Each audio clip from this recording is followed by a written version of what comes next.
నిన్న జరిగిన ఘోర రోడ్డు ప్రమాదంలో మృత్యుఘోష చేసిన ప్రధాన రహదారి మీద అయితే మనం ఉన్నాం. ఎస్పిన్ బెండ్ దగ్గర నుంచి ముందుకు వచ్చిన తర్వాత కాలేజీ బస్సు చక్రవాహనాన్ని ఢీకొందో ఎగ్జాక్ట్ ప్లేస్ ఇదే.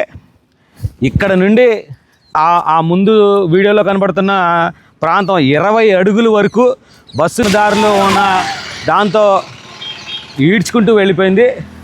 అంటే ఈ రోడ్డు మీద మనం పూర్తిగా చూస్తూనే ఉన్నాం.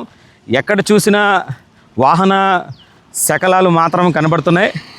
ఇదే ఇప్పుడు మనం వీడియోలో చెల్లాచెదురుగా పడి ఉన్న 2 వీలర్ పార్ట్లు. నిన్న రక్తశక్తమైన రోడ్డు మనకి విజువల్ అయితే కనబడుతుంది.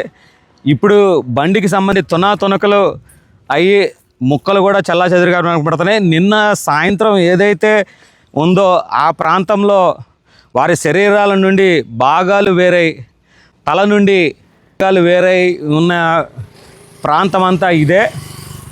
ఇప్పటికీ ఈ రక్తపు మరకలు ఇంకా ఇలానే ఉన్నాయి.